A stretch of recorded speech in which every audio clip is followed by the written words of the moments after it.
Bonjour et bienvenue. Aujourd'hui, on va construire ensemble une sorte de plan directeur pour le succès. Et pour ça, on va plonger au cœur de ce qu'est une bonne planification. Alors voilà notre programme, on va commencer par la base. C'est quoi la planification? Ensuite on verra les grands types qui existent. On jettera aussi un œil à un exemple concret, en Arabie Saoudite, et on terminera avec les règles essentielles pour que ça marche à tous les coups. Allez, on attaque la première partie. Et on commence par la question la plus simple, mais aussi la plus fondamentale. Qu'est-ce que c'est au fond la planification? Parce que oui, on entend ce mot partout, n'est-ce pas? Planifier, planning, mais ça va bien au-delà d'un simple terme à la mode. Voyons ensemble ce qui se cache vraiment derrière. En fait, il y a deux manières de voir les choses. D'un côté, il y a le sens tout simple, presque littéral, organiser ses idées, faire un croquis, un plan, bref, mettre de l'ordre. Mais de l'autre côté, quand on parle business, là, ça devient un vrai système. C'est un ensemble de méthodes, de mesures, tout un attirail pour atteindre des objectifs bien spécifiques.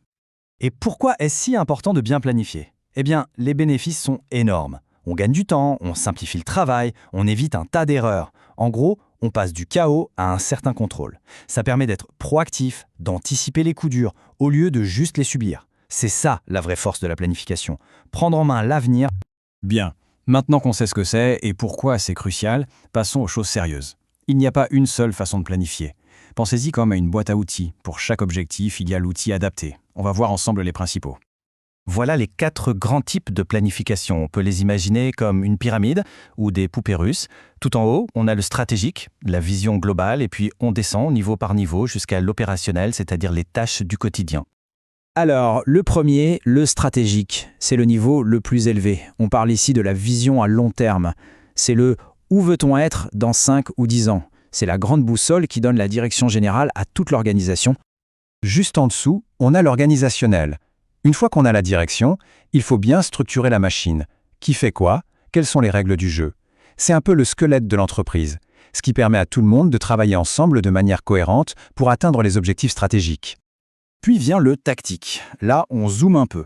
On prend la grande stratégie et on la découpe en morceaux plus digestes, en objectifs concrets pour chaque département.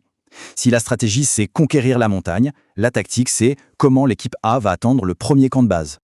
Et tout en bas de l'échelle, on trouve l'opérationnel. Là, on est vraiment dans le concret du quotidien. C'est la to-do list de la semaine, les tâches précises à accomplir pour que les objectifs tactiques soient atteints. C'est le plan de match de chaque jour. Ok, assez de théorie. Voyons comment tout ça s'applique dans le monde réel. On va prendre un exemple très parlant. La planification stratégique dans le contexte de l'Arabie Saoudite, un marché qui bouge énormément en ce moment. Le processus est assez logique en fait. Tout part d'une vision, mais attention, une vision qui colle à la réalité du marché saoudien. Ensuite, on définit clairement sa mission, qui on est, ce qu'on fait. Après, c'est l'étape de l'analyse, le fameux SWOT, force, faiblesse, etc. Une fois que c'est fait, on peut fixer des objectifs précis, mesurables. Et l'étape cruciale, bien sûr, c'est l'exécution. S'assurer que les finances et l'organisation suivent. Et ce qui ressort vraiment, c'est que le succès ne tient pas qu'à un document bien écrit. Non, il faut 2 choses. D'abord, des décisions intelligentes, bien informées, de la part du management. Et ensuite, une structure d'entreprise qui soit pensée pour soutenir cette vision sur le long terme. Sans ces 2 piliers, même le meilleur des plans reste lettre morte. Bon, on a vu les types, on a vu un exemple, mais qu'est-ce qui fait qu'un plan réussit ou échoue? Il y a des principes de base, des règles du jeu incontournables, quel que soit le type de planification. C'est ce qu'on va voir maintenant. La toute première règle, c'est la précision. Un plan flou, c'est la porte ouverte à l'improvisation et au malentendu. Il faut que ce soit clair, net, basé sur des chiffres, des données. Comme on dit souvent, un objectif sans précision, ce n'est rien d'autre qu'un vœu pieux. Deuxième principe, la faisabilité. Ça peut paraître évident, mais c'est essentiel. Un plan doit être réaliste. Avoir les pieds sur terre. Ça ne sert à rien de rêver à un plan magnifique si on n'a ni les ressources, ni les compétences, ni le temps pour le réaliser. Il faut que ce soit ancré dans la réalité de l'entreprise. Troisième règle d'or, l'unité. Imaginez une équipe d'aviron où chacun rame dans son coin. Ça n'avance pas. C'est pareil pour la planification. Même si chaque département a son propre petit plan, tout doit converger vers un seul et même grand objectif. Tout le monde doit tirer dans le même sens. Ensuite, la flexibilité. Parce que, soyons honnêtes, le monde est imprévisible. Un concurrent sort un nouveau produit, une crise éclate, un plan qui est gravé dans le marbre est voué à l'échec. Un bon plan, c'est un plan vivant, capable de s'adapter, de pivoter quand c'est nécessaire.